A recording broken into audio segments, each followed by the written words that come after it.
The following is a presentation of the Belly Up Sports Media Network.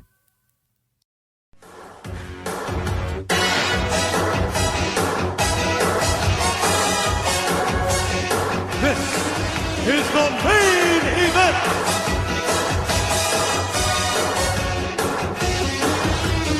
This is the main event, Mark's Podcast.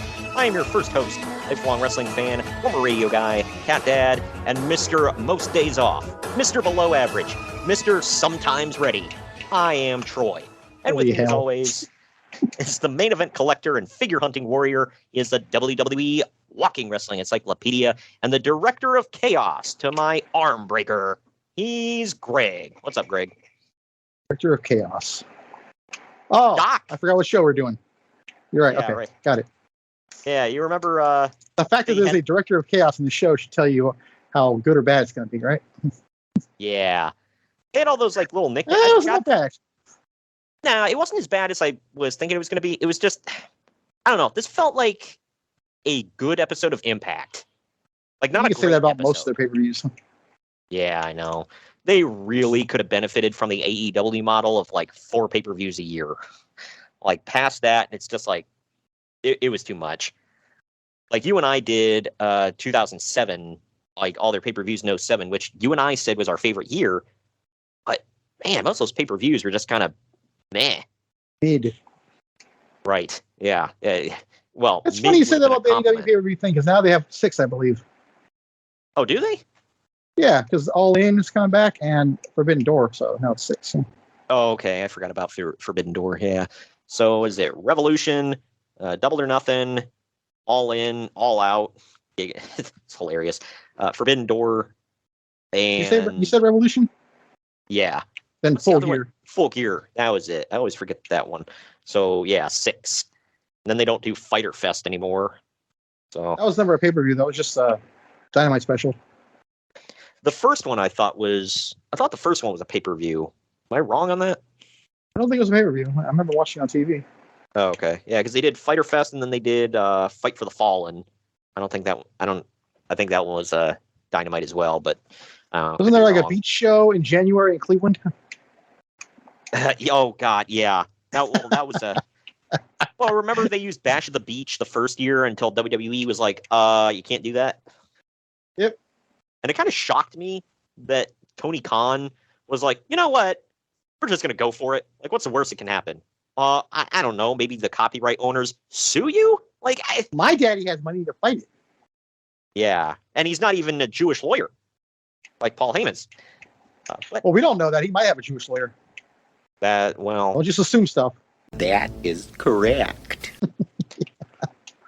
But for all of you newcomers out there, I just want to let you know what you're going to be in for on today's podcast. We're going to be talking about the penis. We'll be talking about the vagina. We'll be talking about the testicles. We're also going to be talking about venereal disease, sexual intercourse, the scrotum, the clitoris, and we will definitely be spending a lot of time talking about masturbation. So, any newcomers to the podcast, that's what you're in for. That's a classic episode. They couldn't laugh. Hey, we warned you all. All right, so if you're still here, yeah, that's on you, man. Hashtag still here. I don't know if I should have played that before thinking this sponsored or after, but here we are. Well, whatever. It is what it is. But, I mean, we have talked about almost all of those things on various podcasts. They all came up like I don't remember. So I mean, not venereal disease, but everything else. that one I definitely would remember. Yeah, right. I mean, we have talked about various body parts and sexual innuendos in the past. So Oh, I mean, yeah, I was gonna say we've covered a lot of Vince Russo shows. So hey, we've got another one coming up that involved him. But you said that one was not too bad. So No, it was not. I was thinking of something else. Sorry. Right. But speaking of the sponsor of the podcast, I would like to thank the sponsors of the podcast for sticking with us. Today's episode is sponsored by Mahler Bros Golf. We all want to look good on the golf course, but it often comes at the expense of feeling good. Mahler Bros Golf has polos that look good and feel good. With their lightweight and stretchy materials that hugs your body, You will feel cool while looking just as cool. Their polos are guaranteed to make you look better, but it's up to you to golf better. On a hot summer day on the golf course, there's no polo that you would rather wear than Mahler Bros Golf signature polos. Mahler Bros Golf has a large catalog of polos with designs for those who want a loud design, and others for those that want a subtle and sleek-looking design. They also have fun t-shirts, hats, tumblers, and so much more to make your golfing experience better. Use code BELLYUP at MahlerBros.com for 15% off. Listen to me. Listen, as a guy who has worn a lot of polos throughout his life, you need Mahler Bros Golf signature polos. Their polos are a comfortable, slim fit that will make you look and feel good when you're golfing with the guys. There have been way too many times I wore some generic polo shirt out on the golf course and I felt crappy the whole day. My game was off. I just was self-conscious. Not with Mahler Bros. Don't wait to try out your new favorite golf apparel. Upgrade your golf attire with Mahler Bros. Get 15% off at MahlerBros.com with code BELLYUP.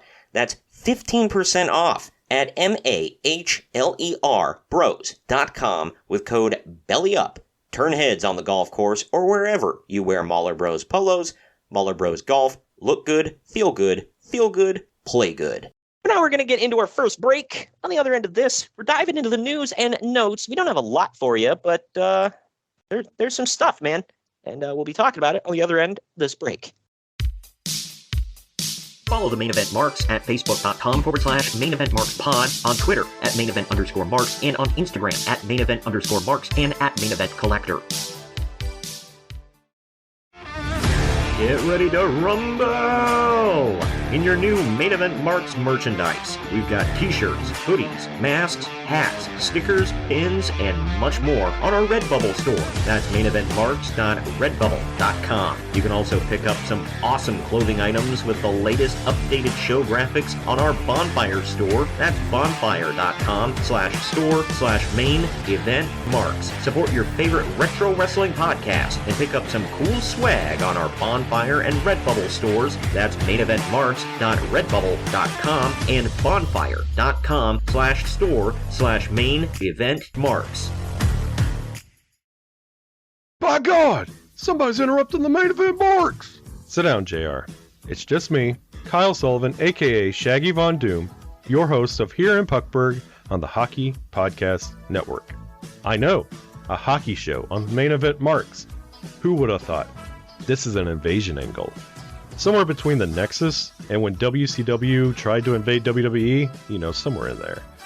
But I'm over here just telling you that one half of your tag team champions over here, Greg, he told his story of his love for the game of hockey over on my show. And if you'd like to hear that story, all you have to do is search Here in Puckburg wherever you get your podcast or on YouTube. In the meantime, Shagamania's got to go run wild on some other hockey show. So, just remember, quote the Raven, nevermore. Take your vitamins, say your prayers, and oh yeah! Main Event Marks are available wherever you get podcasts and on YouTube. Find all of our links on our link tree at linktr.ee/Main Event Marks. Now we're back. We're back! Do you like your coffee like you like your podcasts? Gimmick and politics free? Well, so do we here at the Main Event Marks, and so do the guys and gals at Coffee Brand Coffee, where they ditch the gimmicks. You see, when you buy your coffee from other roasters, chances are that they've been sitting on the shelf for heaven knows how long. Don't rob yourself of freshness. At Coffee Brand Coffee, they roast to order, ensuring that you get the freshest coffee possible. And as Greg will tell you, that's what counts. Coffee Brand Coffee offers bagged coffee as well as K-Cups, and for the non-coffee people, they offer a variety of teas and cocos. Just click on the link down in the podcast description or go to coffeebrandcoffee.com and use our promo code MAINEVENT, all one word, at checkout to get 5% off your order. That's coffeebrandcoffee.com and use the promo code MAINEVENT to save 5% at checkout. You have your can crack ready this week or not? There you go. Hold on. Wait for it. Make him wait for it, Travis. There you go. It's 4 o'clock somewhere, right?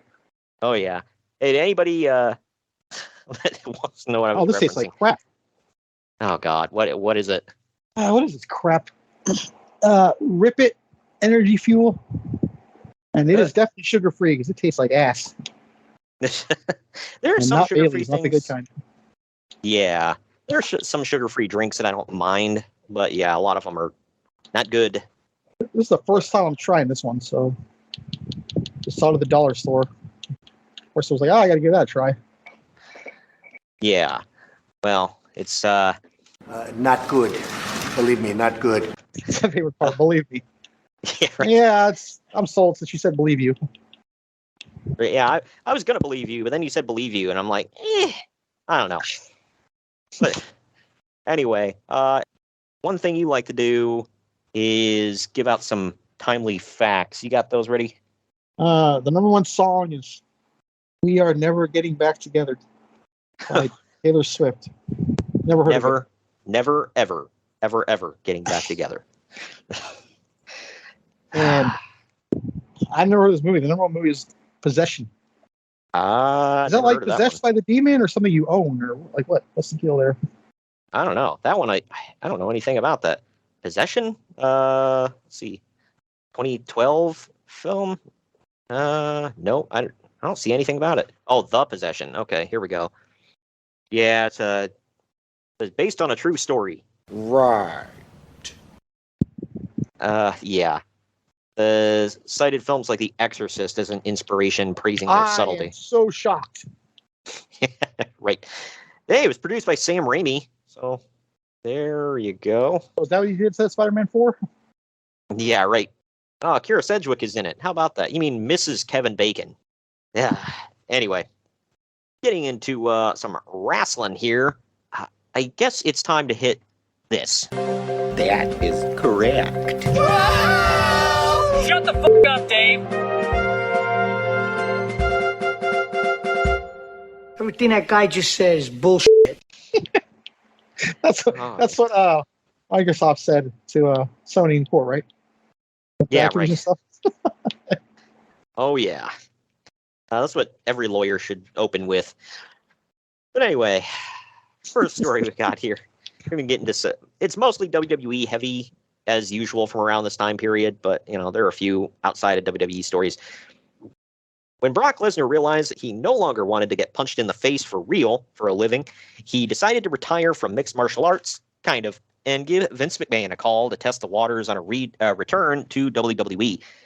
Problems quickly arose once the relationship kicked off, namely the fact that WWE needed a way to continue angles involving Brock without his actually having to burn dates on his contract by physically showing up to the arenas around the country, something he never wanted to do because it involved such extensive traveling.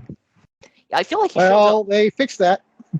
Yeah, I feel like his last babyface run, I feel like he showed up more than ever before. He did. He was like there every week. Yeah, it was nuts. I'm like, still hasn't had a team match since though, but yeah, it was crazy. I'm like, oh, okay, now he's a heel again, so he's back to being kind of a novelty. Like, he shows up every once in a while. He shows up when he wants to punk out Cody.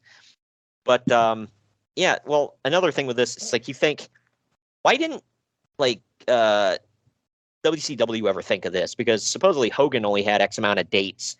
Like, oh, can we advance the storyline without him actually being there? It's like when he wasn't on a pay-per-view, there was like no mention of Hogan at all.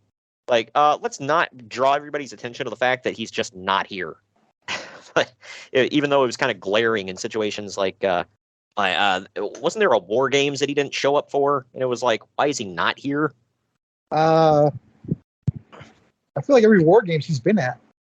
Yeah, I can't remember. There was one where it was like an NWO team thing, and it was like, why is Hogan not here? That was 97, I believe. Okay. Yeah, that's right. I forgot about that one. And for that was good a reason. weird one. Yeah.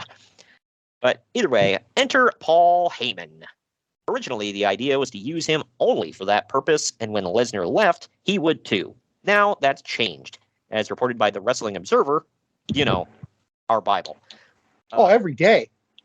Exactly. All day. I go to before I go to sleep, I pray to Kenny Omega. When I wake up, I open up the Observer. Well, yeah, as you should. But Heyman has actually signed a new deal with the company and will be working a more regular schedule, a fact made obvious by his recent appearance with CM Punk on Raw. CM Punk. That wouldn't go anywhere. No, not at all. Where's Punk now? Yeah. Not there. Well, he actually got a T-shirt out of it. Like, that people still wear to this day, and some people even parody it still to this day. I'm a Paul Heyman guy, and I'm a Paul Heyman girl, and yeah. But yeah, this would have obviously lead to him turning on Punk for Brock Lesnar. It's always something like I remember when he turned on Lesnar for Big Show. We've covered that, and then he turned on Punk for Brock. Then he turned on Brock for Roman. Like, good grief, man. Yeah, you think after the third one they'd see it coming. Yeah, right. Yeah, but it's like, who is he going to turn on for who? Is he going to turn on Brock or turn for Brock? Yeah, he technically turned on Brock twice in this last time. Yeah. He just joined Roman and Brock wasn't even there. And then at Royal Rumble, was it 2000 or 2021? I think it was. 22 maybe? It was 22, yeah. Huh. And he gave the titles. Well, I don't think it was actually not an event, I don't think. He threw the titles in the ring and said whoever gets it can use it. Yeah. He's a slick little thing, isn't he? Yep. But yeah, I don't know, man. He's back and forth like he's not a manager, he is an advocate. Yeah. I'm an advocate for whoever can make me more money, sir. And that's not a Jewish stereotype, that's just brilliant. That's what I would do. Yeah, right. There's still photos. It's funny that, like, out in public, he's still basically Brock's manager. Like, he's with Brock all the time. He's always doing stuff with Brock, for Brock. Like, yeah, I mean, that's been your meal ticket until recently, man. It is funny, full circle. You and I talked about he used to manage the Samoan SWAT team, and now he's managing, like, their younger relative. So I just watched that Hidden Treasures thing, and Rikishi said that him and Samu were technically the first Paul Heyman guys. Yeah, basically. That's funny. Which there was a speaking of the first whatevers, I saw this photo. It looked like it was Jim Cornette with a mustache, oddly enough, and it said Jim Cornette and the Midnight Express. Well, the Midnight Express was, I think it was Loverboy Dennis, and it looked like the Sandman. I'm like, hey, Bobby, what? You had a weird phase going on. Yeah, no, this was like, I'm like, is that the effing Sandman? Like, what the hell? I know there's been like multiple versions of the Midnight Express that don't get talked about. I'm like, I'm today's years old, man. But anyway. Nice word usage. Great. During his interview on a recent episode of MMA Uncensored on Spike TV, I didn't know that was a thing, Batista was asked if he still has plans to make a return to WWE at some point down the road. He said, quote, "They left the door open for me, and I'd like to go back and do some stuff. Hopefully this PG stuff will kind of blow over, and I can go back and do wrestling the way that I like to do wrestling," end quote. Yeah, about that. I remember when that was a thing. Or, well, I can't really say that, because, I mean, by the time he did go back, it had a less PG feel. I mean, they said it was PG, but I don't know. I mean, he was beating up people backstage. He was putting people through tables and crap. Yeah. Yeah, so, I don't know. And then when he came back and took on Triple H, I mean, they did have a pretty brutal, was it a no-holds-barred match they had? Or, I don't remember what they labeled it as at WrestleMania. But, I mean, obviously there was no blood. So if he was hoping for that, that wasn't going to happen. But, I mean, they used pliers and chairs. Yeah, he got his nose ring ripped out, right? Yeah, right. So there you go. But Batista left WWE in early 2010 due to what he would later clarify were issues with the creative direction of the company. His argument, essentially, is that pro wrestling was much better in the Attitude Era than in the PG era, so he didn't want to be a part of it anymore. What the hell would he know about the Attitude Era? Like, he wasn't there. Dude, his favorite wrestler was the Warlord. That should tell you everything you got to know about his mind. Yeah, because when I think Attitude Era, hardcore, I think Warlord. Good God, man. Just, I mean, unless you're talking about hardcore steroid usage. That's not allegedly, by the way. He flat out said it. Yeah, right. Well, Dark Side of the Ring. Oh, I forget that he actually admitted it. Did he admit that, or did somebody else say it? He said he took them all the time, and he didn't get them from Zahorian because they were too expensive. Wow. Well, I guess just in case somebody wants to argue with me. Allegedly! But, yeah.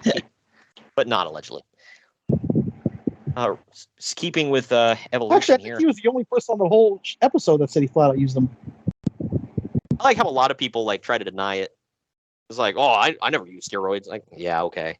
That's something with, I don't know if you heard about this, that Robert Pattinson, who plays Batman in The Batman, obviously, he came out and was like talking about people critiquing the fact that he didn't like bulk up to play Batman. And he basically said, well, I refuse to use steroids and bulk myself up. It's like, not the only way you can bulk up in Hollywood is with steroids, because I don't think so, man. Apparently, that's a thought process. Yeah. Like, oh, you want me to put on muscle? I'm not using drugs. Like, whoa, what? It's a hell of a leap. Isn't the English? Maybe it's an English thing. Yeah, I don't know. I know that Christian Bale kind of bulked up, and dude, Christian Bale's body's got to be all kinds of messed up, man. He dropped a crap ton of weight for whatever the hell that the machinist or whatever. Then he got fat when he did American Hustle, and then he did Batman where he bulked up and put on a bunch of muscle. Like, dude, that had to destroy your freaking body, man. That couldn't be healthy. But whatever, he can recover in his multi-million-dollar mansion, I guess. Either way, speaking of somebody else who's bulked up here, but I'm not insinuating steroids, by the way. I'm just saying he's got a lot of muscle on him. Randy Orton was expected to be taken off all WWE house shows and television shoots immediately following the film. While he filmed the latest WWE movie to be undergoing production, 12 Rounds Reloaded. Indeed, ever since Orton returned from a 60-day suspension for his second wellness policy violation, believed to have been due to testing positive for steroids, either Dianabol or synthetic testosterone, he's largely been treading water on TV due to the belief that he would be gone again in less than 2 months.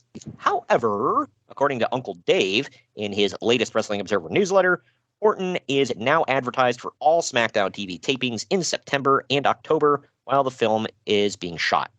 Yeah, I don't remember timelines. I don't know if he's here or not. If he was gone, I just don't remember.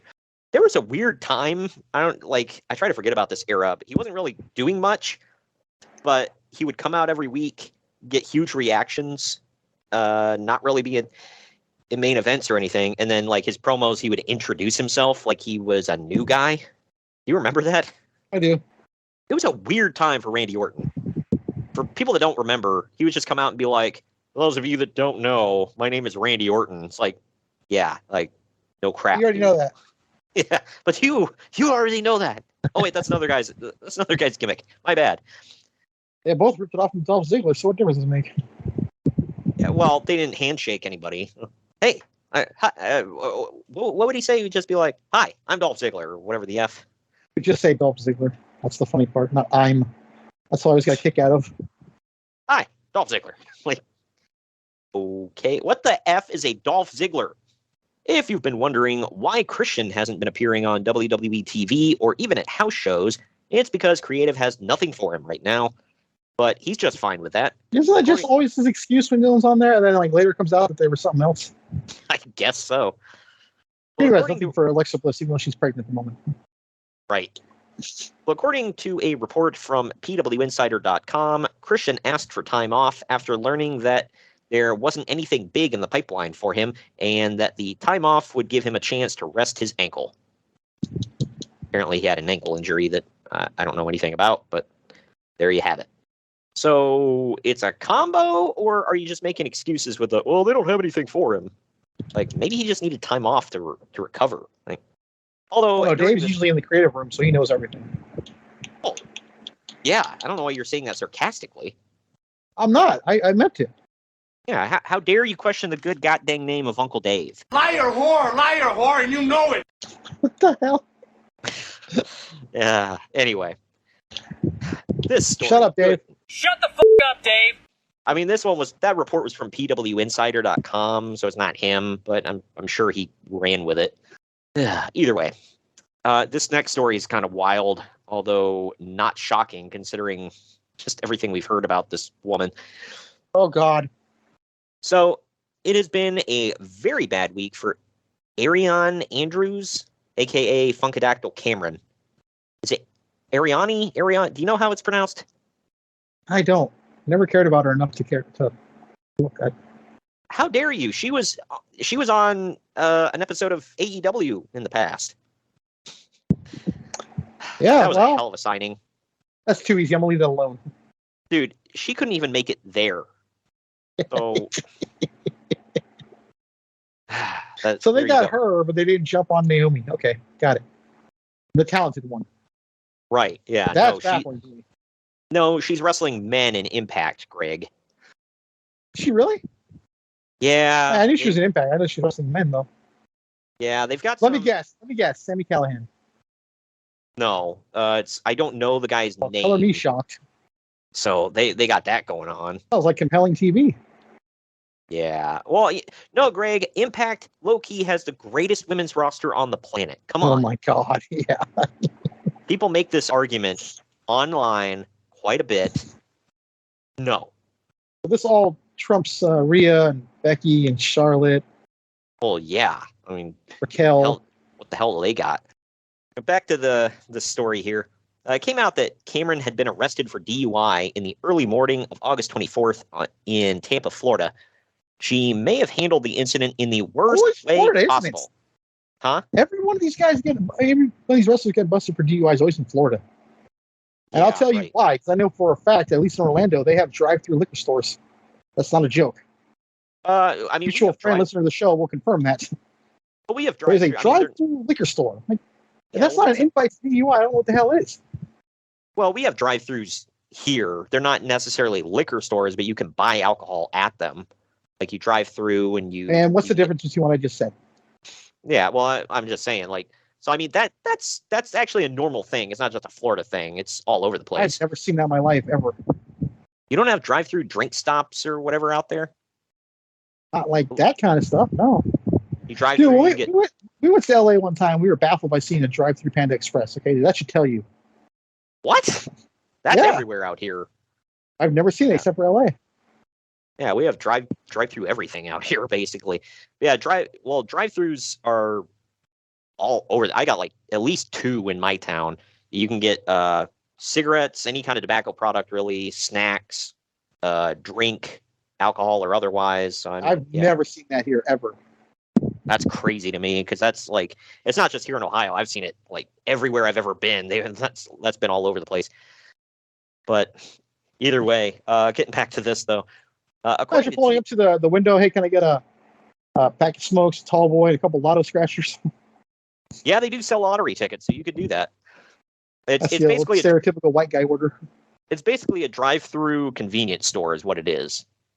But according to TMZ, Cameron failed to notify WWE about what happened and even tried to bribe one of the police officers who arrested her with $10,000 to release her without any charges being filed, apparently because she was afraid that this would that the screw-up could lead to her being fired by WWE. You think? By the time and bribing officers not going to help. Yeah, right. Believe me. Are you bribing us? It's not a bribe. Of course it's a bribe. No, I'm just saying I'm putting some money out here. If it just happens to disappear later and all this is forgotten, whatever. Do you remember that from the other guys? It's not a bribe. Of course it's a bribe. You're paying us to not do our jobs. It's not a bribe. By the time WWE had the chance to investigate the DUI reports, Cameron had already flown to Australia for WWE's tour of the country and performed on the first show in Brisbane, but was mysteriously absent from the second event in Sydney. Cameron was sent home from the tour before the third and final date. According to F4WOnline.com, she has been suspended for 15 days, and the suspension will end on Friday, September 14th. Wow. Good God. That's it? Yeah. Look, a whole 2 weeks off. Oh. That'll teach her. Yeah, right. Oh, because, So she got caught drunk driving and skipped the show? Oh, no, she didn't skip the show. They kept her off the show. and then they I sent think her so, home. she was absent from it. I just assumed she. Yeah, well, yeah, she was mysteriously absent because I'm assuming because that's at the point WWE found out, and they're like, we're not going to send you out there and pay you. Like, get the F out.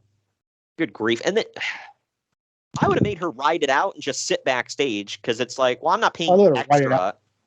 Well, it's like, I'm not paying you extra or I'm not paying any extra to fly your ass home separate, to punish you. It's like, no, you catch the plane with everybody else and get the F out, go home from there. It's just effing stupid. What a mess. Right. Yeah, I loved how she thought, I could just bribe a cop to get out of this, to save my job. Really? Yeah, okay. Because that's how it works. I got a couple of stories about the Nature Boy here. Keep his clothes on. Yeah, really. Although it's been widely assumed for some time now, Ric Flair came right out and said that he wanted to return to WWE soon. During an interview with Fox and Friends, it's a hell of a place to have Ric Flair on, one anchor remarked that he hopes that Vince McMahon sobers up soon and brings Nature Boy back to WWE. Flair said, quote, I would like that too, end quote. Between Vince and Flair, which one do you think is the one you need to worry about sobering up? Just curious. Yeah, right. The reason it hasn't happened already, I had no idea about this, is because WWE is still embroiled in a lawsuit filed against them by TNA stemming from the Orlando-based promotion's allegations that WWE tampered with Flair while he was still under contract. Interestingly enough, it was revealed during the course of the lawsuit that TNA had fired Flair before ever filing said lawsuit. That being said, WWE also claimed that it had no interest in signing Flair for the time being, so it seems likely that they won't make a move until the two sides are done going back and forth in court. Didn't they have him on the Hall of Fame? They did. Was that this year? I don't remember. Did you and I cover that one? Or maybe not. I don't remember. Let's see. I feel like it was this year, though. What was it for? Was it for the Four Horsemen? Yeah. Okay. And they got Christian Return, right? Right. That was, 2012. Okay, so it was this year. So why would they do business with somebody that allegedly tampered with stuff? Of course, it could happen after, but... Yeah, I don't know the timeline of things here. Like, when are they saying that the tampering happened? Are they, like, they let him go there, not saying he had a conversation, but maybe. How would they know? I don't know. Like, don't you kind of have to have, like, a paper trail for this sort of thing? Not if it's verbal. But again, if it's verbal, you have no proof. But right. Well, that's what I'm saying. It's like, I would assume WWE wouldn't be stupid enough. I mean, they kind of know how this thing works. They've been on both sides of it. But I don't know. This second also, we're talking about 100-year-old Ric Flair. It's not like they're trying to poach AJ Styles or something. Yeah, right. It's like, oh no, they're trying to take one of our managers. Okay. I think Spike TV had come out at this point and literally said, quit having him wrestle. Like, not, like, don't just let him get naked, or, like, don't let him get naked and don't let him bleed. Because that was one edict that we've talked about in the past. That is a sad edict. Right. But I'm assuming, I think at this point, they flat out said, quit having him wrestle, it's sad. I don't know. And yet they kept letting Velvet Sky wrestle. Hey, at least she looked good while doing it. I mean, not in the wrestling sense of the word, but, either way. This next Flair story is a bit more sad. Details are, well, you're about to find out. Stay tuned. Yep. Or well, should I say... Details are scarce at the moment, but Uncle Dave reports that Ric Flair is currently going through a divorce, his fourth one, with his current wife, Jacqueline Beams. Apparently, I wonder who has more divorces, him or Donald Trump? Well, this is 4. I think Trump has had 3? So I think he's barely edging out Trump, which okay. Shocked. But either way, apparently Flair is the one who filed for divorce and cited irreconcilable differences as the reason for their breakup. The news is unsurprising, as less than 2 months ago, Flair was assaulted by Beams at his home, according to a local police report. This wasn't the first such incident during their marriage together, as Beams was arrested. Don't assume stuff. Maybe that's how they get down. Well, as Beams was arrested for simple assault on February 21st, 2010, after getting into a fight with Flair upon their return to their residence after a night out.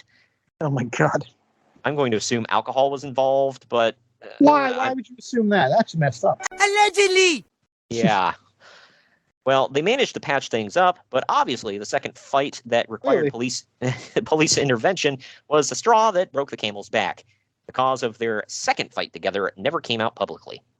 I'm okay with that. I don't think I want to know. Yeah. Dude, your wife beat you up twice. To the point Yeah, to where be fair, I keep that quiet too, though. Well, I'm going to assume she didn't do too much damage. I mean, I could be wrong, but like Flair's old, but he's still kind of a big guy. It's kind of the like the Drew McIntyre situation where he had Karen Terrell arrested or whatever for assaulting him when they were married. You know, I paid good money for it. Yeah, right. But it's like at the same time, like, dude, your wife beat you up to the point where you had to call the cops twice. Like, yeah, I think the marriage is over, bro. Did you ever see the episode of Fresh Prince where he's selling cars? His mom comes in and asks the car salesman, "Have you ever been beaten up by a woman before?" And he says, "No, I haven't paid for it." Wow. Yeah. Man. I'm curious, is like, did she find out that Flair was screwing around on her, or Well, that would be a surprise of the century, huh? I know. I'd be like, did he whip it out in front of the wrong person and it pissed you off? I think it was a flight attendant, if I remember right. Yeah. Too soon? Man. Well. Allegedly! But anyway. Getting into the TNA side of things here. Oh, yeah. According to... TN. Got it, okay. Yeah, after that last story. According to PW Insider, this is so TNA and Kurt Angle. Kurt Angle worked this weekend's TNA house shows despite having a pulled hamstring. At least TNA management rebooked the cards so that he didn't have to work singles matches, but 6-man tags instead, allowing him to limit his ring time to a bare minimum. Man, that's smart. He's old, beaten up, broken down, got a pulled hamstring. Hey, you know what? Send him out there anyway. I don't know about this off the top of my head at the moment, but he's probably the world champion too this time. No, that's Austin Aries. He's champion on the show. Oh, that's right. Yeah, so he's not quite at this time, but either way, it's like he's still one of their top guys. I don't know if top guy out. I know you don't look at too much of the trending stuff on Twitter, but have you seen that like Kurt Angle was trending a couple of days, or people were just sharing like basically his greatest hits from TNA, and they were like, man, I know he was like in a bad place, like, you know, with like drug issues and that kind of stuff, but like it give me perked up Kurt Angle from TNA all day, man. Like he was on another level in the ring. You can look at the comparison page. He looked like hell now that I look back at it. He was skinny as hell, dude. Yeah, physically he looked weird. Did you notice there for a while something was like, what the hell was going on with his teeth? Did you notice that?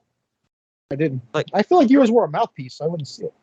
Well, there was that famous picture. He's got like a full beard, and he does some weird smile. I think he's in Main Event Mafia. He does like a half smile, and I'm like, he looks like he has like fake teeth in almost. It's like I've never seen his teeth look that unnatural before. It was weird. But either way, staying with Kurt Angle, he reportedly suffered another possible leg injury, or worsened the one he has, at a TNA house show on September 6th, just days before No Surrender. That explains some stuff. Yeah. Wasn't his leg taped up on the show? I think so, yeah. Yeah. But he's booked at... And his match sucked, so we'll go with that. You thought that tag match sucked? I thought he sucked. He didn't do anything, but now I know why. Well, yeah. But that's like, he's in a tag title match at the pay-per-view. Oh, yeah, he's hurt. Instead of like giving him, you know, a couple of weeks off to recover, keep shoving his ass out there. Makes no sense. This company is stupid. No. I know we've mentioned multiple times, and it's not just one regime either. It's like, I always make this argument about the Browns. Like, what is it about the Cleveland Browns? We change coaches, we change GMs, we change owners, and they're all still stupid. revolving door of quarterbacks, too, don't forget. Yeah, even without the quarterbacks, it's like Describe my team too, by the way.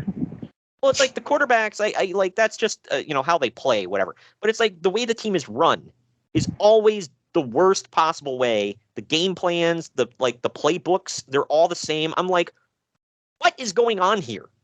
Well, you don't need to win when you sell out every game. I guess that's a testament to your fans. But yeah, I mean, what's the incentive of winning if you're already selling out the damn arena or stadium? Well, that was a big controversy with the owner of the Cincinnati Reds like a year or two ago, where like he was asked a question about, or somebody said something to him during an interview or whatever about like, well, the fans aren't very happy with the direction the team is going, and it's been kind of crappy for a while, and he literally said, he's like, well, where are they going to go?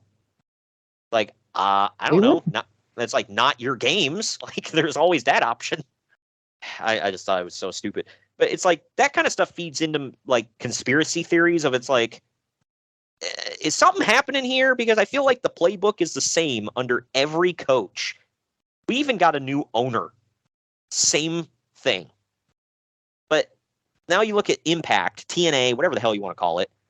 It's always run by idiots. I don't know, man. At least people like Scott D'Amore, though. Yeah. Well, they can like him, but he still runs the company like an idiot, in my opinion. It should be as no surprise, but Bully Ray has re-signed with Total Nonstop Action, Impact Wrestling. As noted previously, Ray's contract status has been up in the air for some time after his deal came up alongside that of his former tag team partner, Devon. And with TNA in the midst of cutting back in an attempt to save money, it seemed everyone was on the chopping block. Well, they're going to build on Bully Ray, man. Like he's going to lead TNA into the future.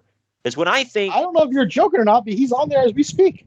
So yeah, well, because everybody, when I think of future like hood ornaments of the company going to lead you into prosperity, I think of Bully Ray. God dang it, we've had the belt on Christian Cage, Kurt Angle, Sting, AJ Styles. Nothing's happening. Jeff Jarrett, and we just can't get out of this rut. We've switched in and out multiple guys at the top of the card, but damn it, who can we really get that when they tune in, they're gonna see our show and be like, oh, he's the world champion? I gotta stick around. I got it. Bubba Ray Dudley.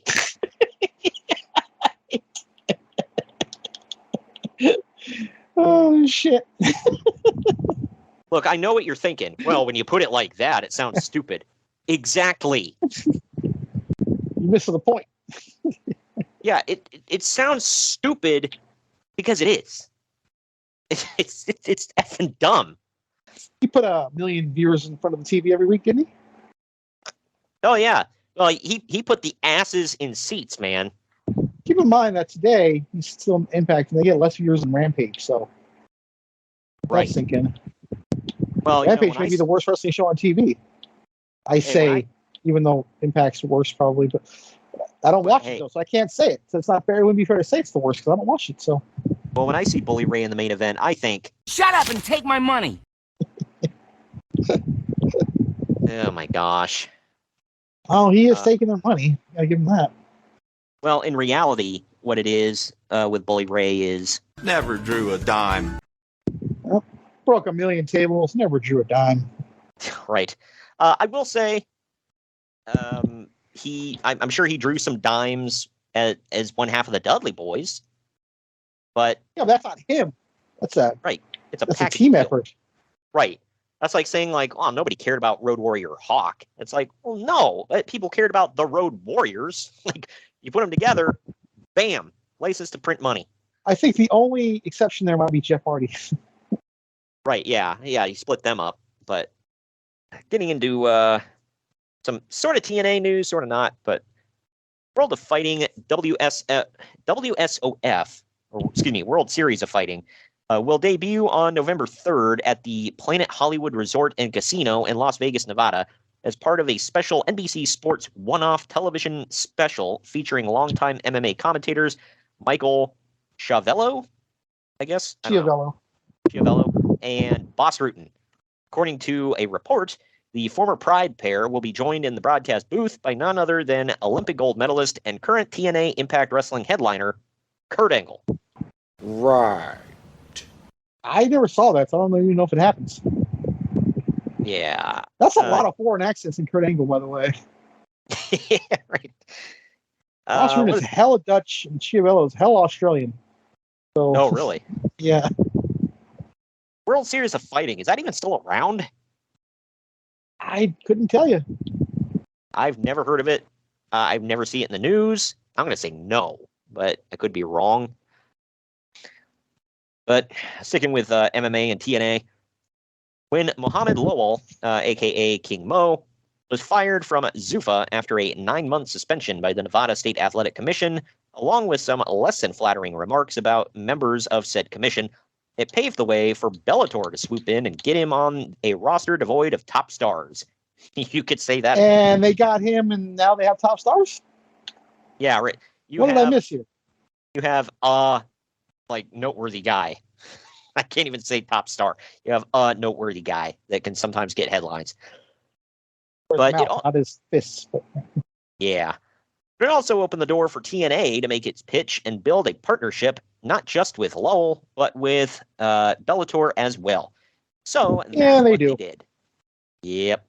And man, what a partnership it is. And just like TNA, swooping in and getting a partnership with second best. Distant second best. Fast forward to 2023, WWE is now owned by the UFC parent company. Yep. That's what they did, with all sides agreeing to a deal that will see King Mo wrestling for TNA in 2012 and fighting in Bellator in 2013. In an interview with the Miami Herald, Mo said, quote, "I'm very excited. I can't wait to take my first chair shot." Said no one ever. "I can't wait until I take my first bump. I can't wait until I pin somebody. I can't wait until I get pinned and being thrown headfirst into the turnbuckle. Good God. I'm just excited to get the opportunity to entertain. I entertain in MMA, and now I get to entertain in TNA wrestling." Entertained in MMA when? I never seen a fight of his that I liked. I can't comment because I've never seen any of his fights, so that I remember anyway. He might have had some fun ones in Strikeforce. I don't remember. But definitely not in UFC. Yeah, I don't know. I was just like, wow. I can't wait to take a bump, get pinned, get hit with a chair. Like, the American dream. Hell yeah. It's just effing weird, man. But I mean, cool, I guess. Whatever. He does wrestle in TNA. I can't remember what the F he even does, but didn't go anywhere. If I remember correctly, I think he tries to wrestle with the crown on. I don't remember, but that sounds about right. Last month, Kevin Nash revealed in his controversial Grantland interview, that he won't walk away from the wrestling business until the money offers dry up. And guess what? They still haven't. But All Japan Pro Wrestling wanting a big-name foreigner at short notice to team with legendary Keiji Muto for their next major show on September 23rd at Yokohama Cultural Gymnasium gave Nash a call, and he inevitably accepted. They will face Hawaiian veteran Teo Kai, I think, or Teo Ki, I don't know, and rising star Seiya Sanada is the current IWGP World Heavyweight Champion in a special attraction match that they'd be heavily expected to win, but maybe bowling shoe ugly, given how broken down Muto and Nash are. You don't say. Yeah, I can see that playing. You mean between the two of them, they've got 0 good knees? Got it. I like, by the way, that they need a foreigner. You never think of it going the other way. Like American need a foreigner somewhere else. Yeah, right. You never hear that conversation in America. I mean, this match is great, but we need somebody not white or, not American. Like, what? I mean, I guess we're kind of like America's crawling with like all different kinds of races, like white, black, brown, whatever. Was Japan just strictly Japanese people? I really don't know. I don't know the demos. Japan really is like very majority Japanese, so it's hard not to find a Japanese person, but So yeah, that's why they see it's weird. They see like an American and they're like, ooh, especially like a big ass American like Nash. Scott Norton and Vader. Exactly. But the 8th annual Battle of Los Angeles has concluded in Pro Wrestling Guerrilla. We call it out Guerrilla. of yeah. Something I came up with. Out of those 16 men, ROH standout Adam Cole, baby, came out on top and now becomes #1 contender for the PWG World Heavyweight Championship, which is held by Ring of Honor World Champion Kevin Steen. None of those guys will ever do a damn thing. Nope, never. I will say I haven't been watching AEW, but I see clips online or whatever. The stuff that Adam Cole, baby, is doing with MJF is awesome. This is probably the best stuff they've done with him so far. It reminds me. They've kind of fumbled him. Now they're getting it back. Right. If anybody remembers way back, speaking of Ring of Honor, back to the days of CM Punk and Colt Cabana's tag team, it seems like that kind of dynamic where they're kind of friendly, but not. And like Colt Cabana was always good. And oddly enough, the Jewish guy is the goofy one. That's a shoot, by the way. I didn't even think about that until just now. It's a white dude with long hair and a goatee who's like super serious and kind of reluctant, and then a goofy Jewish dude who's like way too into this team. It's almost kind of like, remember in 2003 with Kurt Angle and Brock Lesnar? It wasn't as overdone though, but it was in the ballpark. Right. I laughed my ass off when they did the Steiner Brothers pose. that was awesome because like MJF started like running around Adam Cole, and I was like, "What?" And it took me like a couple seconds. I'm like, "What the hell is he?" I'm like, "Is he doing the Rick Steiner?" And then he got down. I'm like, "Oh my god, yes!" It took us so far as MJF interrupted Adam Cole's Twitch stream and was talking crap about gamers and stuff. It was hilarious. Yeah. He was like, "You remember when I said I wanted to keep wrestling and streaming separate?" And he's like, "Yeah, but I got some good ideas, whatever." He's like, "What are you playing video games like a nerd?" Oh, good crap, pal. I had to squeeze this one in here. So anybody that doesn't know, like, there's obviously the main event Mark's like YouTube page. If y'all could go subscribe to that, we would greatly appreciate it. You listen to our buddy Jerk the Curtain on there too. Jiggity. Exactly. Yeah, you can listen to Curtain Jerkin with Jacob Grandi on there. He posts whenever he's got enough content to make a new show, which is at least once a week, sometimes 2 to 3 times a week even. But so I wasn't imagining that. I mean, I swear I listened to this show this week already. Yeah, he's okay. I think I thought I was going nuts, dude. No, he posts basically. He doesn't have a consistent post date. I think it's whenever he has enough stuff that's like hot topics to make a good length show out of. He'll just post it, which cool, whatever. Good length show, but snackable. It's like usually 30 to 40 minutes. Yeah, it's nothing like, sometimes we'll go on for like 2 hours or whatever. So it's nothing quite that lengthy. Sorry, Granny, we're longer. Yeah, exactly. His stuff is also more current. So if you want current stuff, go check him out. But we've got that. We've got our Marks on Media, which is about games, TV, movies, that kind of stuff. And we've got we've got little, speaking of snackable, we have a bunch of shorts on there.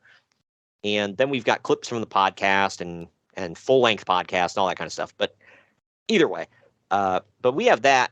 Also, for the rest of you out there, Greg has his own personal YouTube. I don't know how much you upload to it. I barely upload ever to it. But... Yeah. So but apparently I'm semi-famous. Yeah.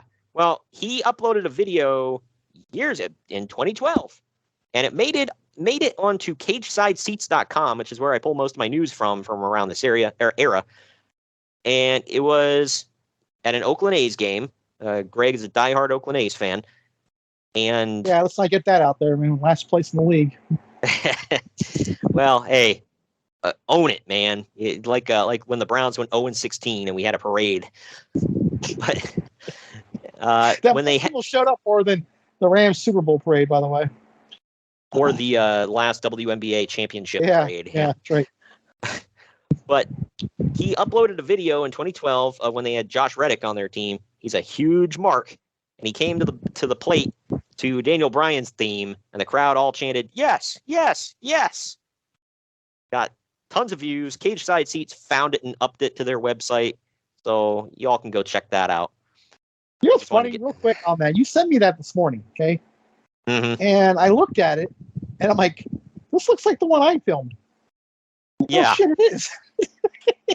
Yeah, because I clicked on it, I saw the video. And I I'm had it like twice, dude. I literally had to do a double take. What? yeah, well, cool. I had seen the thumbnail for the video a few times. I'm like, that looks like the exact same thumbnail as Greg's, and I happened to see like the picture. You don't have an icon; it's just the A for your username. And I'm like, okay, so I see the A, and I hovered. I'm like, it is you. Okay. I'm going to look at something right now. I want to see how many views it's got. Because I knew it had a obscene amount of views. Now I know why. Yeah, 50K. Yeah. Holy cow. That's it's a lot of views on, and it's a very short clip. I can't remember how long, like what, 10 seconds, 15 seconds, something like that. Let me see. Let me open it back up here. 26 seconds. 20 seconds, yeah. So less than 30 seconds. Today that would be a short, but back in 2012 there were no YouTube Shorts, so there was no TikTok either. Either way, moving on here. A couple more stories I got from the Hollywood side of things that are they're not really about wrestling, but it's people who were involved in wrestling. So TMZ is reporting that Tommy Tiny Lister Jr., best known to wrestling fans as Zeus in the WWF back in 1989, has pleaded guilty. Exactly. Has pleaded guilty to committing $3.8 million in mortgage fraud. Yikes. Wow. Yeah, I thought you were going to say property damage with his hands, because he was a large man. Yeah. I didn't believe that. Mortgage fraud, man. That's crazy. I forgot. How did he get wrapped up in that? That sounds like the preppiest white guy crime ever. Well, yeah, I don't know, man. I don't know the details of it. I didn't read the whole story. What exactly is mortgage fraud? I don't know. I know I sound like an idiot right now, but $3.8 million. That's not. I mean, I don't change. see why you sound like an idiot, because it's not just common knowledge. I've never heard this in my life. But Well, because I pulled up the story, but I don't know anything about it. I mean, I've never heard mortgage fraud in my life. I mean, what the hell is that? How do you fraud mortgage? Don't you have to have a house and have it? Yeah, I don't know. Let's see. Maybe he was inflating prices or something. On August 31st, 2012, Lister agreed to plead guilty to conspiracy to commit mortgage fraud in a scheme that led to $3.8 million in losses. He was charged with fraudulently buying homes in order to withdraw $1.1 million in home equity loans. How do you fraudulently buy a home? Don't you have to actually have the money to do that? Sorry, I know I'm going to get too far into the weeds, but it's just weird. Well, it said he was fraudulently buying home, so maybe he was getting deeds he didn't really own? I don't know. Using stolen money? Yeah, I don't know. Well, I mean, there is, like, he might have been getting fake deeds or something. I really don't know. But in April 2014... This is just us spitballing, folks. We're not accusing anybody of anything. I'm as lost as you are. Well, in April 2014, he was out on bail and was confident of avoiding prison. We got it, yeah. Yeah, and he said he was confident in avoiding prison. He stated, quote, "What's so cool about God and our government is that you can make a mistake and they will forgive you if you're just a good person." Yes. Yeah, if you're just a good person and doing right. Not sure you should put God and our government in the same sentence, but whatever. Yeah, our government kind of plays for the South, dude. Oh, you know what's good about our government is they're pretty forgiving people. Like, You sure about that? You sure about that? Maybe the only black man in history that's ever said that, by the way, about our government. Yeah, right. Nobody should ever be like, oh, the great and powerful government has forgiven me of my crimes and my sins. Like, Like, pretty sure the government will track your ass down. Like, we just talked about, or well, I guess not, in another video, we were talking about how the government keeps pounding Microsoft over their merger with Activision. Like, they will not let it die. We've often said, what's undefeated in the world is God, Mother Nature, and Father Time. You can add the U.S. government, Uncle Sam, that list. Well, I don't know. Uncle Sam, he fights a lot. and he'll fight until he dies. But he's gotten his ass kicked quite a few times, but especially in stuff like what we talk about, like with Vince McMahon. Ah, dang it, pal! I beat the U.S. government. They can go themselves. You remember that? Story. You know, it's funny. Years ago, it was 1998. You hear something, you don't realize how funny it is until way later. It was like when I started growing up and realized it. When you remember that Raw and Austin had McMahon arrested? Yeah. And Jim Ross like, Austin's doing what the federal government couldn't do, put Vince McMahon in jail. Oh my gosh. Well, that was clever as hell, but I didn't realize how clever it was when I was a kid. Wow. Well, last story I got here. You may know a thing or two about this, or you may have heard something about it. While filming scenes for Fast 6 over in London, Dwayne "The Rock" Johnson reportedly witnessed a pair of hooded would-be thieves attempting to break into a warehouse. He reportedly took off running at them while waving his fake badge around in full battle fatigues. Wow. Yeah, the way Hobbs was dressed on that movie, I could see what he looked like chasing them, yeah. Yeah, right. The assailants took off running and escaped on foot. A source said, quote, "It was so funny. The Rock looked like an action hero because he had his flak jacket on and an FBI badge in his hand. All of a sudden, there were loads of gunfire, and this giant dressed as a copper was about to mow them down. The lads jumped out of their skin and scarpered, whatever, I think they mean scampered, down the canal path and left the crew in peace," end quote. When the story came out, Rock answered on his Twitter by saying, quote, "I plead the fifth." That was probably smart. He's not going to say, "No, I didn't do that," because it makes him seem cool. Like, why did you say, "No, I didn't do that awesome thing"? That's freaking hilarious. Yeah, right. I don't know what year it was, but John Jones wrestled or fought Rashad Evans for the title that morning. He stopped some would-be assailants from robbing a lady right before his title fight. Just reminds me of that. I remember that. And he sat on the dude until the cops came. Yep. Yeah. I remember and that. And AEW talent, we're going to call him, Dan Lambert was there too. Yeah. Oh, man. Because he said he saw the whole thing. I don't think he was there. I think he saw it. But. That's hilarious. Yeah, this is a hilarious story, man. The Rock is like filming something and he's like, "Hey, they're trying to break into a warehouse. Gotta stop them." Please just shoot me, because like the pain of getting beaten up by that large ass man might be way worse than a bullet. Well, my thing is, like, when you stop and think about this for a minute, it's kind of stupid for The Rock, because it's like, dude, what if they were, armed? That's like, yeah, I mean, you're armed with a toy gun. Yeah, right. Unless you're on Alec Baldwin film, or Adam Baldwin, whichever one it was. Too soon? Yeah, wow. There was this episode, I always remember this episode of Happy Days, where this guy like tries to rob, I think, Richie's house, and the Fonz locks him in a closet, and he's like, "What if he has a gun?" He's like, he doesn't have a gun." He's like, "You know why?" And the guy was like, "Rob with a gun in a hand, 15 to life in the can," or something like that. I was like, wow. Well, people wouldn't act like that now. Anyway. By the way, I like Fonzie. Oh, hell yeah. Do you remember that episode of Friends? Yes. And they were like, okay. It's like, do you mean like a friend, Fonzie? You're like, no, Arthur Fonzarelli, the Fonz. The Fonz. Happy Days. All right. Could you give me somebody else who doesn't like Fonzie or Chachi or anybody else from the Happy Days he's crew? not saying he's Fonzie.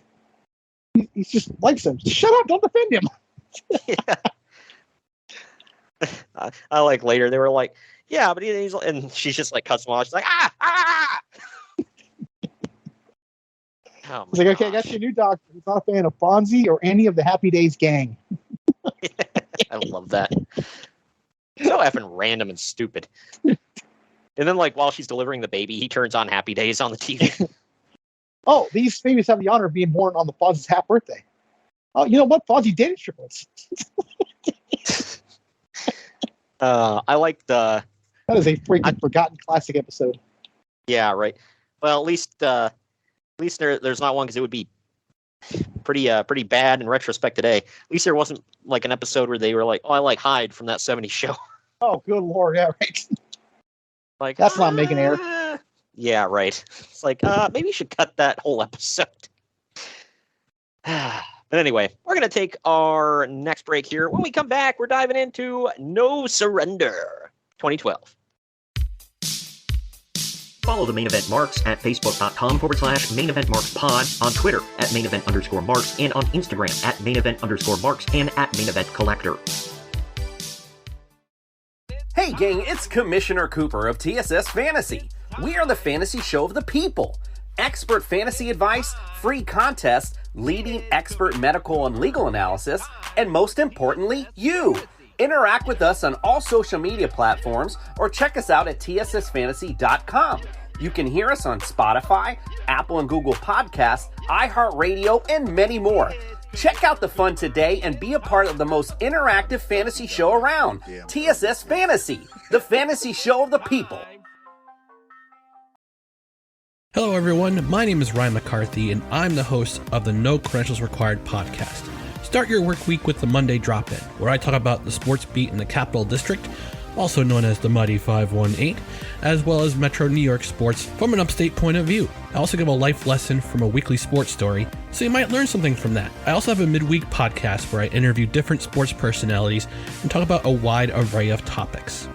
Take a listen and subscribe on your preferred podcast app, including Apple Podcasts, Spotify, Spreaker, Google Podcasts, Amazon Music, and iHeartRadio. Also check out our social media channels on Twitter and Instagram, BellyUpNCR, and Facebook.com/BellyUpSportsNCR. We're a part of the Belly Up Sports Podcast Network in association with Godzilla Media. No credentials required, where you don't need a press pass to talk sports.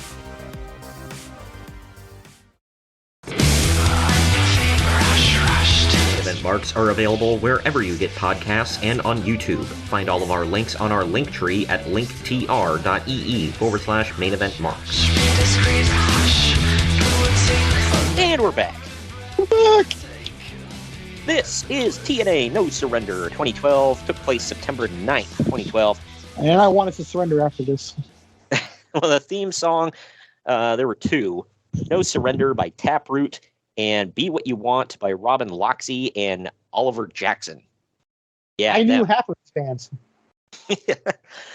The venue was the Impact Zone in Orlando, Florida, because of course, and the attendance was 1,100. Buy rate unknown. Because of course. Yeah, that's a sold-out house there. That's about as many as you could cram into the ECW arena, I think. And I'm saying arena with air quotes like it's the 900 arena or 1900 arena, I think now. Don't they just call it the arena? Or did they actually? Well, no, they go by the address. I think it's like the 1900 arena now, something like that. Wow. Dude, that place has changed names so many times. It was the ECW arena, and then it was Viking Hall, and then it was the arena, and now it's 1900 arena. Like, okay. Either way. To start off the show, we see the different competitors in the Bound for Glory series entering the building earlier in the day. Which I feel like we've been covering all year. Say what? I feel like we've been covering the Bound for Glory series like all year.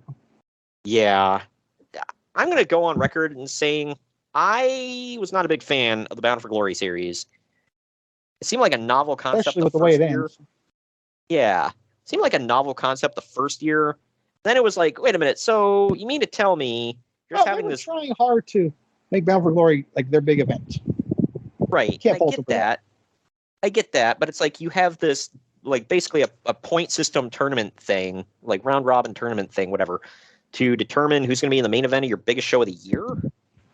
I mean, I guess you could say the same thing about, oh, you're going to have a big battle royal to determine who's going to be in your biggest show of the year. But I don't know. It was okay. To me, it just seemed like, oh, we don't have to try. We can just, we don't have to book like a storyline or anything. We'll just, do this tournament. I don't know. Lazy booking. Either way, after the opening video, we come into the arena where they blow off all the pyro.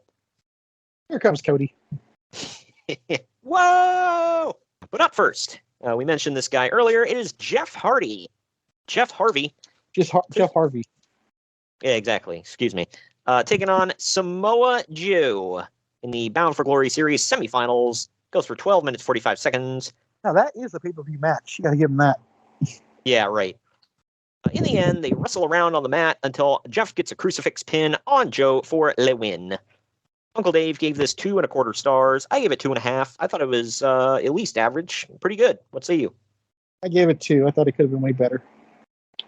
It could have been, but I feel like Jeff wasn't going to kill himself in the opening match when he had one more to go. But well, then you've never seen a Jeff Hardy match. Well, that's true. That is correct. Jeremy Borash is standing backstage with James Storm. JB says that Storm got to pick his opponent, and Storm says he chose to face Bully Ray because it came down to them last year, and Storm wants to face him again. This was a short and sweet promo. Then we get this. It is Bully Ray versus James Storm in the Bound for Glory Series semifinals. Goes 13 minutes, 52 seconds. Bully Ray stalls for I swear, 10 minutes, walking around the ring, throwing a fit, ripping up signs. Damn, dude, I know you're pacing yourself, but good grief. But when it gets going, these two just beat each other up. The ref eats crap at one point, and then another one rushes in. About a minute later, that ref eats crap. Then the first ref gets up and eats crap again. Well, you know where they got hit, Greg? In the face! In the face! But this allows Bobby Roode to rush in with a beer bottle and shatter it over James Storm's head. This allows Bully Ray to pin Storm for the win. Uncle Dave gave it 1.25 stars. I give it 2. What say you? I gave it 1. This was terrible. There's just too much going on. It took away from the match. Yeah. Dude, when you literally have 3 ref bumps in one match. It's amongst a couple of refs, by the way. Right. Why? Like I said, the first one eats it, second one eats it, first one eats it again. And then we got a beer bottle. You could have had 1 ref bump, beer bottle, finish the match. But no. Just the typical TNA overbooking bullcrap. Bro. So one thing I hated about their big matches always had to be overbooked. Just let them effing wrestle, man. Just one time. I remember, do you remember when Magnus was the champion and every single one of his matches, the locker room unloaded? I think you can say the same for Bobby Roode, too. Bobby Roode, yeah, at times. He always had a BS finish. It wasn't always because the locker room unloaded, but something screwy would happen. That's where it started. And then Magnus, because they had, whatever Dixie's people were called, they would come out and interfere, and then the TNA people would come out and interfere, and it was just every time. We go backstage now with Jeremy. Well, it makes you look like a strong champion, too, right? Yeah, right. We're backstage with Jeremy Borash yet again after the match. He calls up Miss Tessmacher, looking all the way live. As live as live can be. Yep.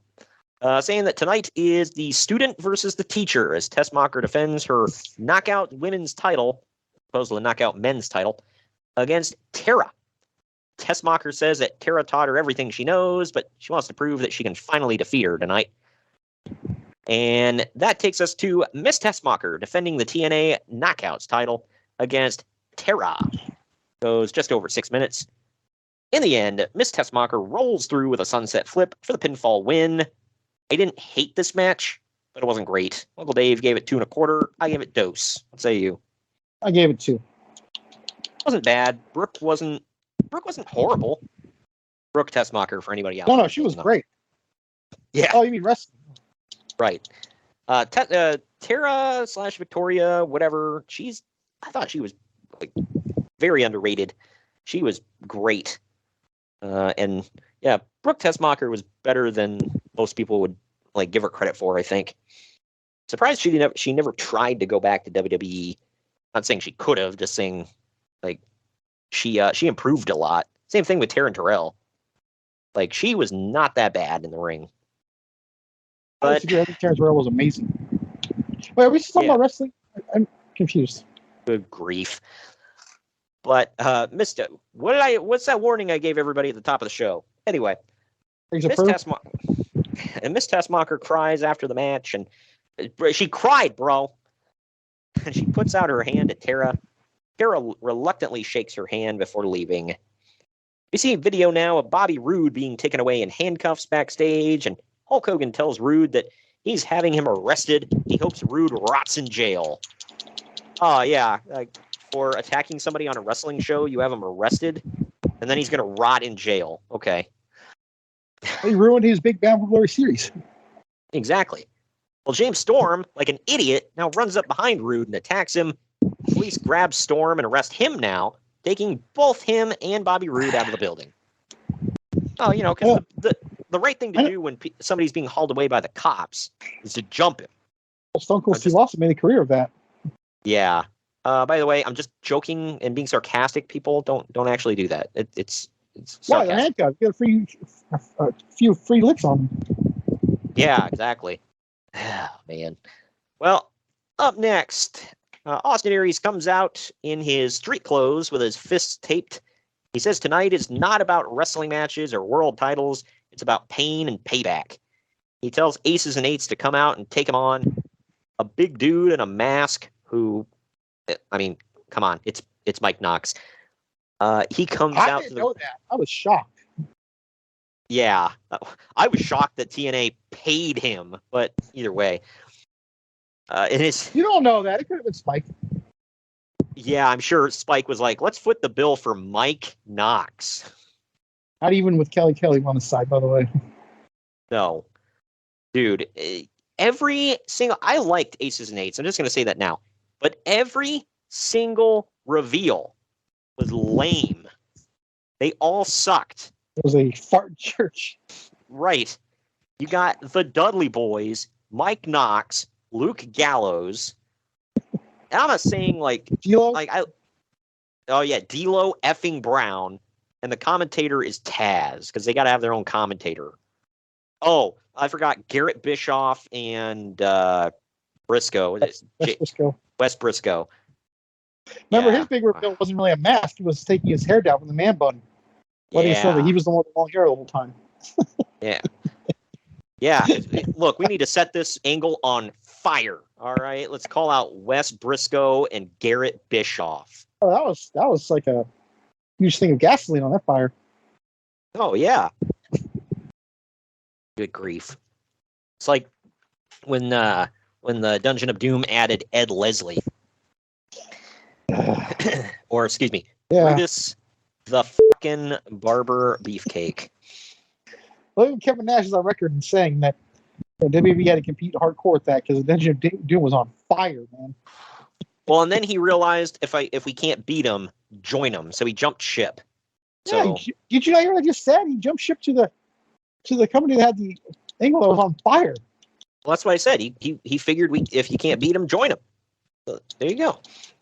But anyway, but that big guy in a mask comes out and he's all apprehensive about getting into the ring because Aries keeps threatening to hit him. And now, I didn't hear a bell, but apparently this is an unsanctioned match that goes for 6.5 minutes between Austin Aries and they're calling him the Arm Breaker because he hits people in the arm with a ball-peen hammer. Okay. Anyway. Clever stuff. Yeah. Austin Aries dives out onto the dude and they brawl all around ringside. They get in the ring and the masked man goes for a powerbomb. Then Aries pulls out powder and pours it in the dude's face. Aries finally gets the better of the guy and hits a brain buster. He's about to unmask the guy when all the Aces and Eights hits the ring and beats him down.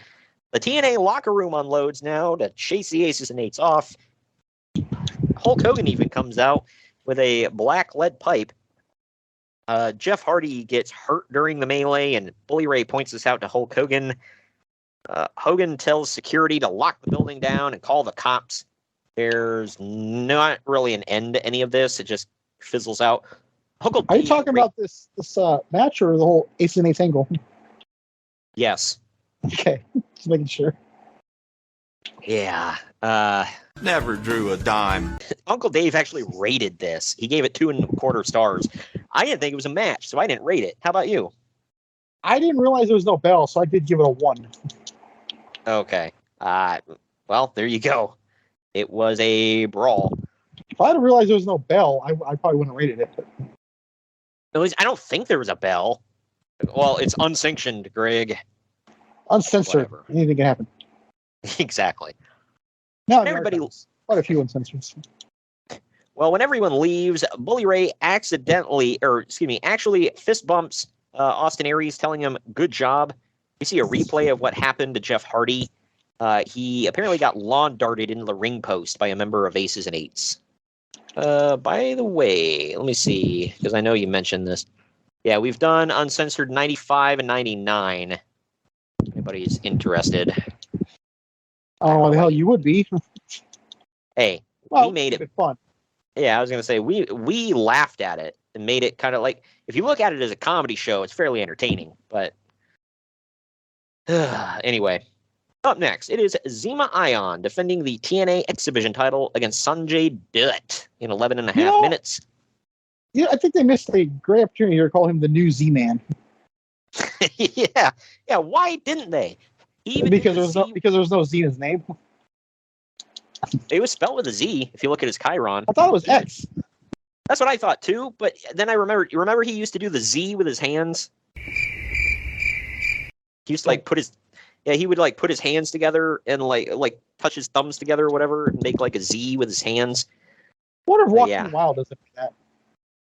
Yeah. This guy looks a lot like that Joaquin Wilde dude on in WWE right now.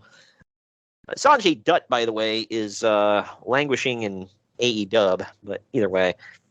God, he is just like unbearable on there now, dude. With Zippy the Pinhead.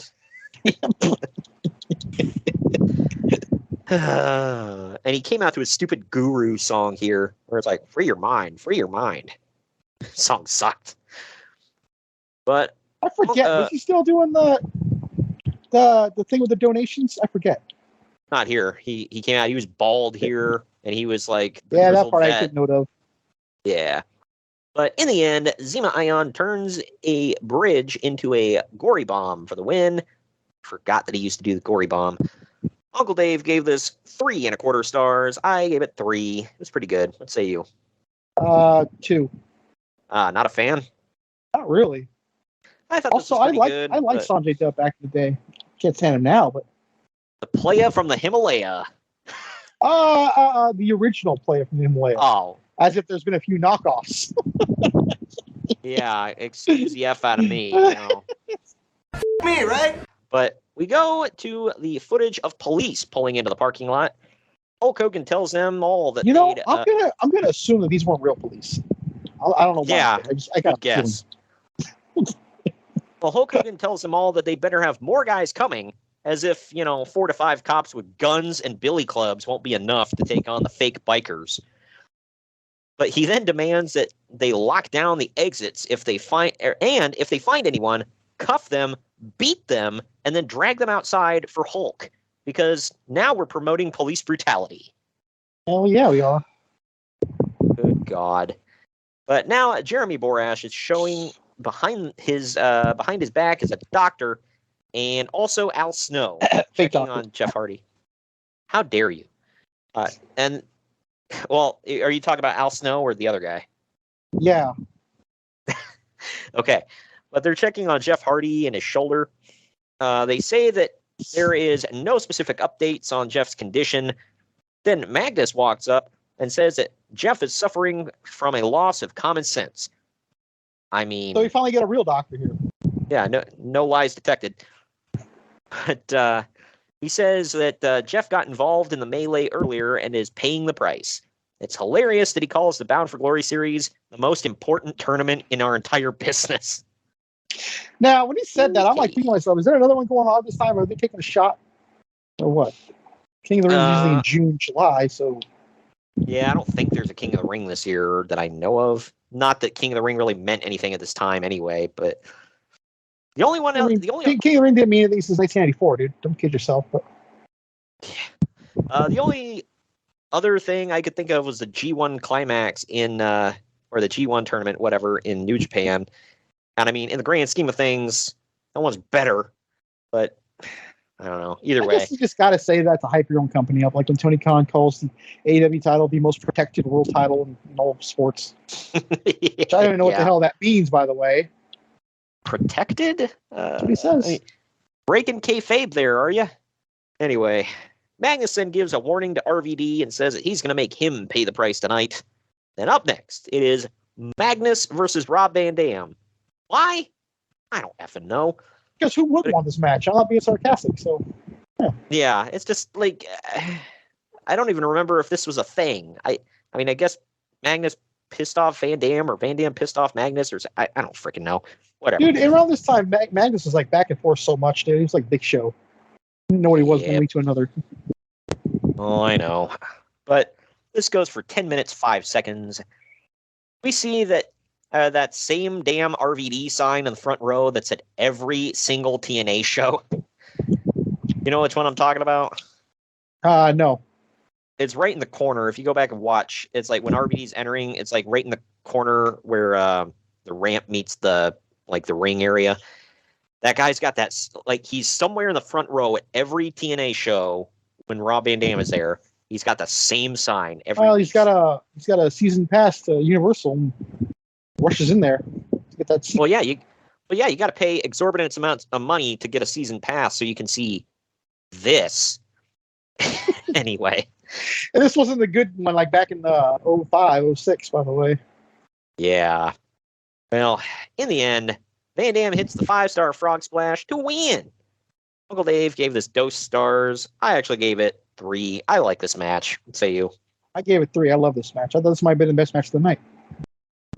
Yeah, this tied for me. Or actually, well, no. Yeah, there's one better one coming up, but at this point, this is the best one.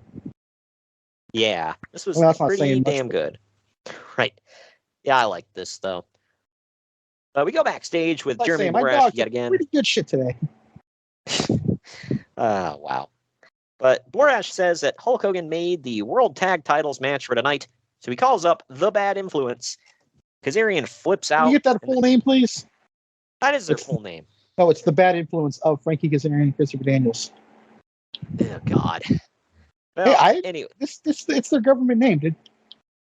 Yeah, exactly. You should just be respectful of that. This is their, third name? Or, well, no, I'm sorry, second name. This is their second name at this point, yeah. What was the first one? Do you remember? No, but I know the Addiction's next, the right? Addiction? Oh, the Addiction was in Ring of Honor? It might have been the Addiction. They might have brought it back, yeah. Let's see. I think they might have had the Addiction first, and then they brought it back in Ring of Honor, I think. All right. Yeah, then they had Steel Sky, and they were SoCal and Censored. Yeah. I'm trying to figure out here, because their Wikipedia page just combines it all. Because they were the Bad Influence, then they were the Addiction. Okay, so maybe this was their first name. I'm getting it wrong. I don't remember. Either way. And then, of course, they were SoCal. Then, of course, they were SoCal Uncensored. Yeah, they can go to hell for that. But Kazarian flips out, and then Christopher Daniels says that if anyone should be calling the cops, it should be them for a long list of crimes that have been committed against them. The thing that blows my mind is that the lawyer for Claire Lynch came out and said that Kazarian and Christopher Daniels approached her about blackmailing AJ Styles, and not one single person was arrested for that. What the fuck? So, did she grow a conscience or something? I don't remember how all this went. I don't remember how it ended. I don't even want to remember how it all started or how it was going.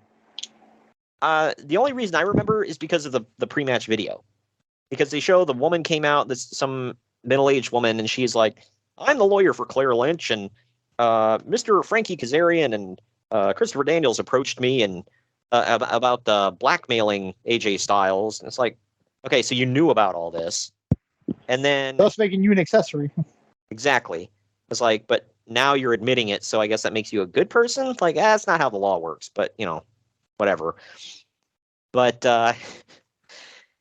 yeah, so she came out and admitted that and she admitted that they drugged AJ Styles, put him in bed, took the pictures. Claire's been lying about being pregnant, like all this stuff. And I'm like, nobody's going to jail? Like, literally all of this is illegal. And they're admitting it on semi-national TV. Talking about a company that had a cage match for child custody. Yeah. Good grief, man. This is just adding to the Not on whole... the archives, by the way. Well, this is just adding to the whole, if it happened in a wrestling ring, it's not illegal kind of thing. Like attempted murder and such. But up next, it is the bad influence of Christopher Daniels and Frankie Kazarian defending the TNA World Tag Team titles against AJ Styles and Kirk Angel. It goes 19 and a half minutes. In the end, Angle gets taken out. Behind the referee's back, Daniels throws his apple teeny in the eyes of AJ Styles. And that is a real sentence, folks. And then Kazarian rolls him up to retain the titles. Man, you lost via apple teeny. Uncle Dave gives us 3 3/4 stars. I gave it 3.5. What say you? I gave it 3. It was a damn good match. A damn good match. I thought Angle played his part pretty well. He didn't do a whole lot, but he did pretty well. Hey, even I couldn't tell that much that he was hurt. But I don't know. It was I like I said, I enjoyed this. So, but either way, we now go to the parking lot again, where Hulk Hogan is literally giving the cops demands. Because, you know, and not only that, but they are taking them. Exactly. It's like, what?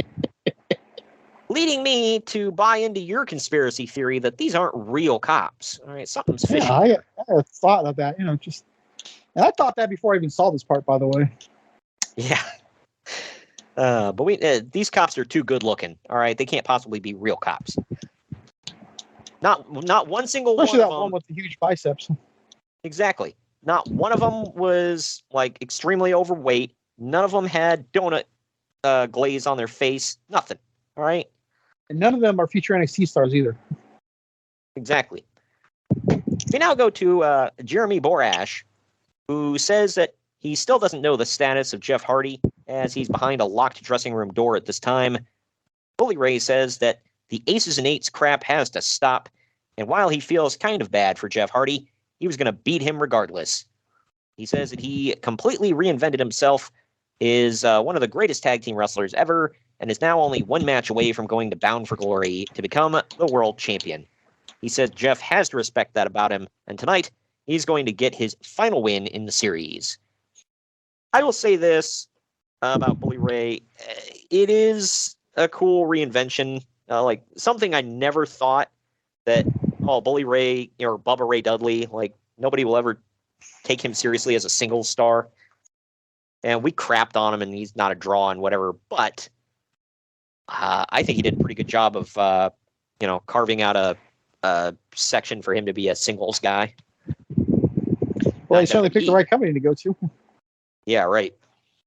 According to him, I guess when Devon was saying he was winding down again in WWE, he approached Vince McMahon about it, and Vince told him, I know about Bully Ray, but I don't want to do that.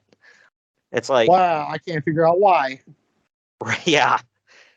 Like, I don't know, I think it could have been something for the mid-card in WWE, maybe. He wouldn't have gotten, like, a big reaction or anything like that, but my thing is, like, did Vince really know about Bully Ray, or is Bully Ray just full of crap? Going off everything I've ever heard Cornette say about how Vince use wrestling, you got to force him to watch stuff, and he ain't going to do it no matter what. Unless he's getting, like, actual reports from somebody. Like, I guess Howard Finkel used to, like, watch everything and then, like, literally give him handwritten reports or hand-typed reports. So whether he read them or not, I don't frickin' know. Did you ever hear the one where he's talking about Brody Lee against Marco Stunt? Say what? Yeah, they were talking about Brody Lee versus Marco Stunt. And Cornette said, I guarantee you that if Pritchard somehow got Vince to watch this, it just hurt everyone's negotiating power ever. I'll just go to AEW. We'll go. You want to do this? Screw you, by the way, for reminding me of Marco Stunt. I apologize. Marco Stunted growth. God. Yeah, I completely forgot about that dude until you brought him up. Yeah, you want to go over there, pal? Ha ha! You want to go take on the midgets? Go for it, pal.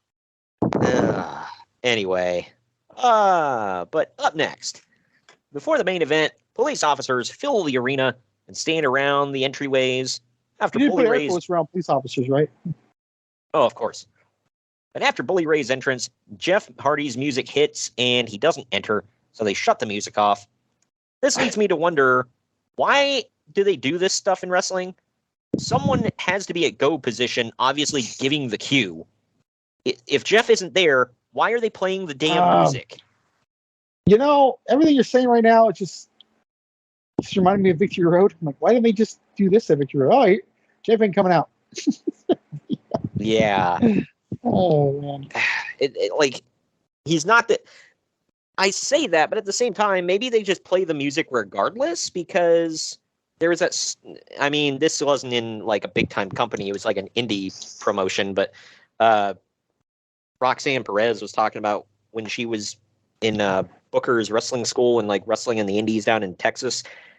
She said she was, like, still tying her boots, and she heard her music playing. She's like, oh, that sounds like my music. She's like, oh, that is my music. Crap! And she had to run out there without her boots tied. I just expect them to be ready. Yeah. It's like, I mean, I get that, but it's like, at a production like this, it just seems dumb. Like, obviously, it's scripted to be this way, but it's just dumb. It's TNA, dude. Yeah. They're not exactly professional. Can you imagine, like, we've heard Pritchard talking about, like, some of the way he acted in, like, WWE at the gorilla position. Like, right here. He's like, where the is Jeff? Oh, man. Anyway, the music the music hits again, and Hulk Hogan comes to the ring. Yeah, because Hulk always wanted to know what it was like to come out to Jeff Hardy's music. But Hulk says that they have a problem because Jeff is hurt. Bully says that if Jeff can't answer the bell, they need to call it for Bully. Hulk Hogan says... I actually think that was fair. Yeah, right? Hulk says that he wants to postpone this whole thing until Impact on Thursday night and tries to talk Bully into agreeing. I'd be like, hell no! Like, why? Like, he was the idiot that ran out and got into a fight. But just then, Jeff Hardy's music hits again, and he walks out with his shoulder taped up, holding his left arm to his side. You know, normal Jeff Hardy stuff. Hogan shakes Jeff's hand and gives him his blessing for the match to go on. And that takes us to our next break. On the other side of this, we're diving into the main event.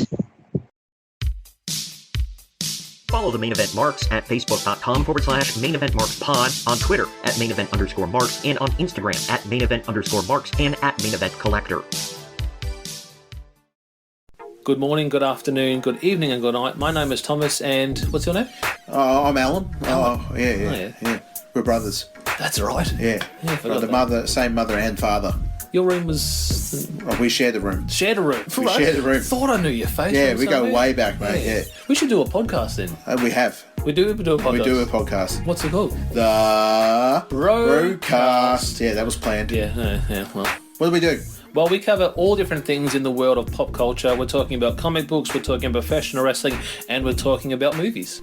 Go back and watch classic retro wrestling events, the likes of WWE, WCW, and if you do like that, you can check us out on Apple iTunes, also on Podbean, Anchor, and on Podknife. Also check us out on Twitter at The Broadcast. That's BROKAST. Nearly stuffed up the ending. No, it's all right. Good on you. Yeah. Instagram also at The Broadcast Podcast. Remember, we don't spell it with a C. We spell it with a K. Sorry, mate. Take it easy.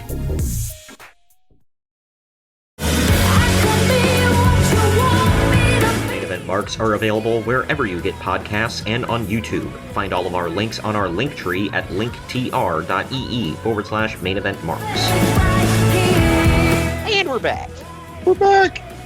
It's main event time. Bully Ray versus Jeff Hardy in the Bound for Glory Series Finals. This actually goes for almost 12 and a half minutes. And capping off a complete mess, by the way. Yeah. No, Bully Ray works the arm. Works the left arm and shoulder. Doesn't work so well. Jeff does fight back for a bit and actually hits a twist of fate and a swanton for a near fall. Later, he goes for a swanton and misses. After that, later on in the match, at the end, they both get on the top rope. Jeff knocks Bully down, hits the swanton bomb again, and gets the pinfall win.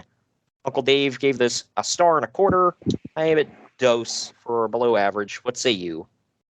Yeah, I gave it 2. Like, this was a pay-per-view main event, by the way. Yep. I will say it was dramatic, but I was just like, really? 10 years to get there, and the payoff sucked. So, that. This was the finish of their series, everybody. And I'm pretty sure Jeff loses. I don't know. But Pyro goes off for Jeff after the match. Crap, Cody's coming out again. But if you know where this ended up, here's my question. Why didn't the Aces and Eights look at this and think, damn, we injured that dude and you still lost?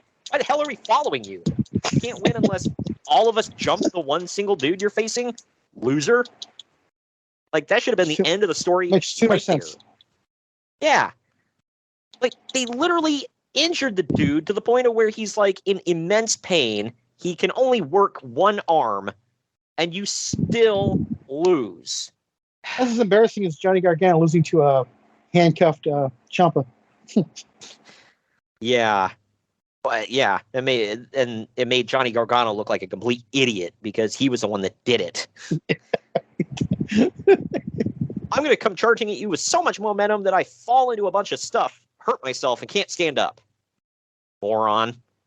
Well, that takes us to our final break. On the other end of this, final ratings time, and we'll tell you what's coming up next on the podcast.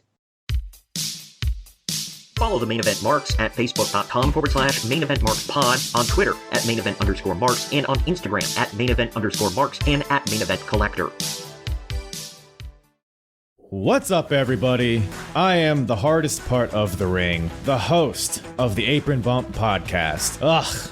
Another wrestling podcast. How many times can I listen to fans tell me who needs a push, who doesn't need a push, who brings Vince's coffee these days? Enough! The Apron Bump is about the journey. It's about nostalgia. It's about discovering new forms of wrestling to really tickle your pickle as a wrestling fan. The podcast brings you reviews of wrestling events all over the world, whether it's WWF, WWE, WCW, ECW. We even cover the golden eras of Ring of Honor, Progress, TNA, and more promotions in the future as well. New episodes every Wednesday. Bump Day, yeah? Go to apronbump.com or go to your favorite podcast platform or YouTube and subscribe today for the most diverse, fan-friendly wrestling podcast in the world. I'm Hard. Marks are available wherever you get podcasts and on YouTube. Find all of our links on our link tree at linktr.ee/Main Event Marks. And we're back. We're back. Final ratings time here. Internet Movie Database doesn't have a rating for this one, but CageMatch.net. Why would it? CageMatch.net gives it 5.65 out of 10. I gave it a 6.5 out of 10 for C-, D+. What say you? That's about where I am. D+. Yeah. It really wasn't as bad as I thought it was going to be. Not good. Believe me, not good. It, yeah, I don't know, man. It was very clearly just like, it was like a stopgap, I guess. I don't know how else to phrase it. They tried to make it a big thing. Like, oh, well, the Bound for Glory series concludes here. Cool. It concludes not with a big bash, but with a wet fart. Yep. Yeah, I don't know, but got a feeling our next show is going to be like that too. Well, our next show is actually our bonus show coming up in just days. My birthday's tomorrow. For anybody that wants to wish me a happy birthday, hit me up on social medias. We can, but. Well, everybody send me well wishes tomorrow, and for my birthday, you get No Surrender and Ring of Honor: Death Before Dishonor 16. How did you record this in your birthday suit? Well, that's how I record every podcast. That's how I get ready. Oh, okay, making sure. Yeah, when you're like, I'm ready, I'm like, so am I, and that means I'm naked. So bountiful penis. Bountiful penis. We don't do this video form, by the way, for anybody that doesn't know, but... Oh. Yeah, I mean, we can make an OnlyFans if anybody cares, but either way. this Friday on the 22nd, it's Ring of Honor Death Before Dishonor 16 in the Orleans Arena in Paradise, Nevada. So the main event of this one is Jay Lethal defending the ROH World title against Will Ospreay. We also got Bully Ray on the show. And also The Addiction is on the show. They're wrestling for the ROH tag titles. And some loser named Punishment Martinez is defending the World TV title against Chris Sabin. He might be the world champion by the time this airs. Yeah, right. Yeah, that's funny to think about. But I like how they call him the punishment of the Judgment Day, by the way. A little subtle nod. Wow, nice. That's funny. But yeah, that's coming up this Friday. So keep an eye out for that. Also, next Wednesday, on the 27th, we're bringing you Fall Brawl 2000.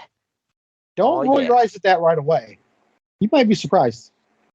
Yeah, that's what you were saying. So, I don't know. This is one of the Fall Brawls I've never seen before, so I'm looking forward to checking it out.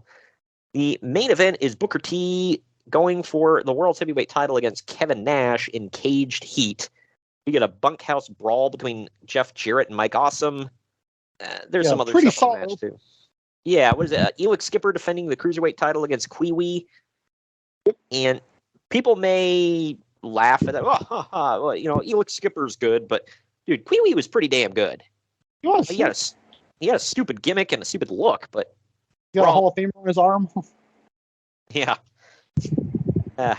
But we also got, 6-man tag action. It's the Misfits in action versus 3 count.